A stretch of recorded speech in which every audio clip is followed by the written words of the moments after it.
জয়গুরু দলের আতুল শ্রী জয়নামাস প্রণাম। আপনাদের আন্তরিক আনন্দিত জয়গুরু।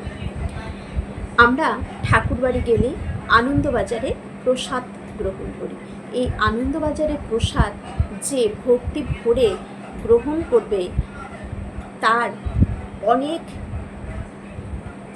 নেগেটিভ ভাব তার ভেতর থেকে কেটে যাবে, অনেক রোগ প্রতিরোধ হয়, অনেক রোগের নিরাময় হয়। সিসি দাদা বলতেন যে আনন্দবাজারে প্রসাদ খেয়ে অনেকের অনেক রোগ সেরে গেছে, কিন্তু ভক্তি ভরে খেতে হবে। অনেক সময় আমরা দেখি আনন্দবাজার প্রসাদ যখন কেউ গ্রহণ করে বাইরে থেকে চপ, তারপর আচার এসব নিয়ে গ্রহণ করে, কেন? স্বাদটা আরও বাড়ানোর জন্য। কিন্তু প্রসাদকে এইভাবে আমরা যাতে অবমাননা না করি, যারা এটা করে থাকেন তারা না বুঝেই করেছেন, তারা কখনোই এরপর থেকে আনন্দবাজারে প্রসাদটা ভক্তি সহকারে খাবেন এবং ওই আচার বলুন, চপ বলুন, এসব নিয়ে কেউ খাবেন না প্রসাদটা। আজকের যে বিষয় সেটা হচ্ছে আনন্দবাজারের মাহাত্ম্য। পরম দয়াল ঠাকুর কি বললেন, এটা আলোচনা প্রসঙ্গের একবিংশ খণ্ড থেকে পাঠ করছি।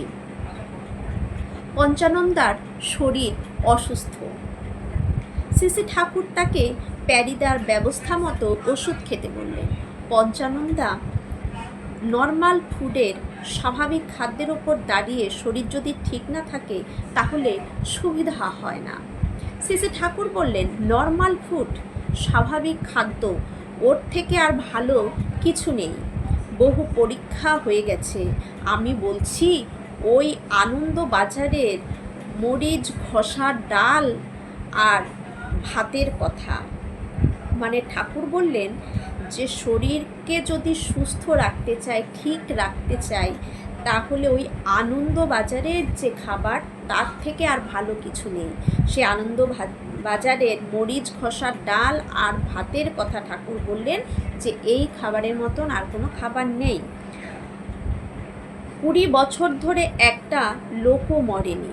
এই আনন্দবাজার যখন থেকে আশ্রমে শুরু হলো, 20 বছর ধরে একটা লোকও মরেনি যে কোনো খাওয়ার দরুন বা কোনো কিছুতে। প্রথম যখন একজন মরল তখন নানান দিক থেকে প্রশ্ন আসতে থাকলো, আশ্রমে লোক মরে কেন?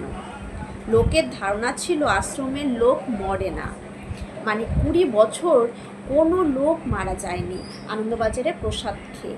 তারপর মানুষ তো মৃত্যু তার হবেই, তারপরে 20 বছর পর একজন মারা যাওয়াতে সবাই অবাক হলো, যেটা আশ্রমের লোক আনন্দবাজারে প্রসাদ খেয়ে, মানে তারা সবসময় দেখতো যে সবাই সেখানে সুস্থ ভালোভাবে থাকে, কিভাবে মরলো?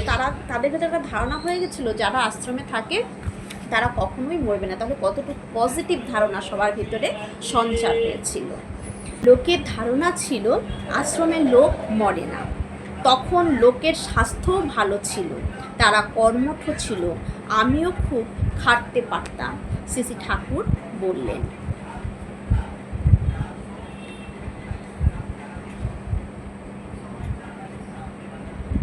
সুশীলদা জলেশ্বরবাবুকে বললেন, আবার এলে আমাদের এখানেই উঠবেন, ডাল রুটি যা হোক খাবেন।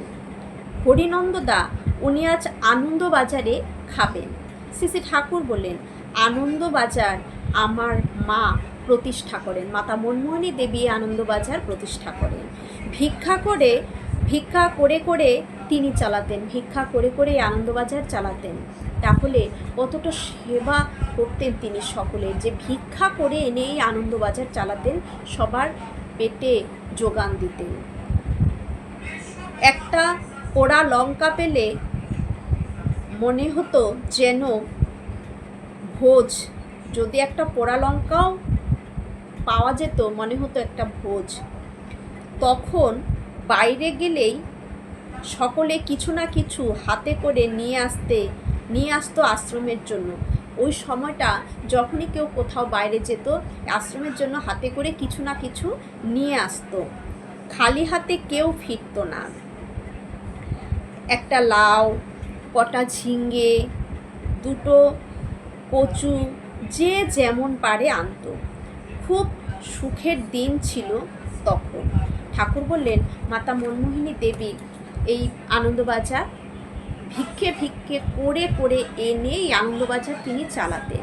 আর তখন কেউ যদি বাইরে যেত, কেউ খালি হাতে আসতো না এই আনন্দবাজারের জন্য। কেউ একটা লাউ, কেউ দুটো কচু, কেউ দুটো ঝিঙে, কিছু না কিছু আনন্দবাজারের জন্য নিয়ে আসতো। তাহলে আনন্দবাজারের মাহাত্ম্য অনেক। যদি ভক্তি সহকারে আনন্দবাজারে প্রসাদ সেবন করা যায়, আমরা কিন্তু অনেক সুস্থ থাকতে পারবো, অনেক রোগ নিরাময় হবে। আর ঠাকুর আনন্দবাজার সম্পর্কে আমাদের একটা সতর্ক বার্তা দিয়েছেন যে আনন্দবাজারে যখন আমরা প্রসাদ গ্রহণ করব তখন যেন নষ্ট না করি। কেমন? আমার যতটুকু প্রয়োজন আমি যেন ততটুকুই গ্রহণ করি। এভাবে নষ্ট করা ঠাকুর তো পছন্দই করতেন না, তারপর যদি সেটা আনন্দবাজারে হয়। কারণ আমি যতটুকু নষ্ট করব সেখানে হয়তো আরেকজনের পেট ভরে যাবে। কারণ আনন্দবাজারের মাহাত্ম্যটা আমরা সৎসঙ্গীরাই জানি যে কতটুকু সেবাপ্রবণ, কত মানুষ যে সেখানে রোজ প্রসাদ গ্রহণ করছে সম্পূর্ণ বিনামূল্যে। এরকম করে কোথাও কিন্তু নেই বিনামূল্যে এইভাবে এত হাজার হাজার মানুষ রোজ যে প্রসাদ আনন্দবাজারের প্রসাদ গ্রহণ করছে, এই বিনামূল্যে কোথাও কিন্তু এভাবে দেওয়া হয় না। তার একটা মূল্য নির্ধারণ থাকে, কিন্তু আমাদের সৎসঙ্গীদের এটা একটা পরম ভাগ্য, পরম একটা পাওনা। আমাদের থাকা খাওয়া সব ফ্রি থাকে আমরা যখন আশ্রমে যাই। তাই আনন্দবাজারের প্রসাদ যদি জোরও করে তবুও যেন আমরা না নিই। আমার যতটুকু লাগবে ততটুকুই নেব, নষ্ট যেন না করি। এইটা আমাদের সতর্ক বার্তা কিন্তু তিনি দিয়েছেন একটি বাণীর মধ্য দিয়ে, যেন আমরা কোনোভাবেই অধিক নিয়ে নষ্ট না করি আনন্দবাজারের প্রসাদ। ঠাকুর যখন না করেছেন এটা কিন্তু আমাদের কখনোই নেওয়া উচিত নয়। কারণ ঠাকুর না করা মানে এখানেই এই জিনিসটাকে মানা মানেই কিন্তু তার আশীর্বাদ পুষ্ট পাবো আমরা। সবাই যেন আনন্দবাজার প্রসাদ গ্রহণ করার সময় এটা মাথায় রেখে চলি। ঠাকুরকে মাথায় রেখে চলা মানে তার নির্দেশ, তার আদেশগুলো মাথায় নিয়ে শিরোধার্য করে গ্রহণ করে চলা। জয়।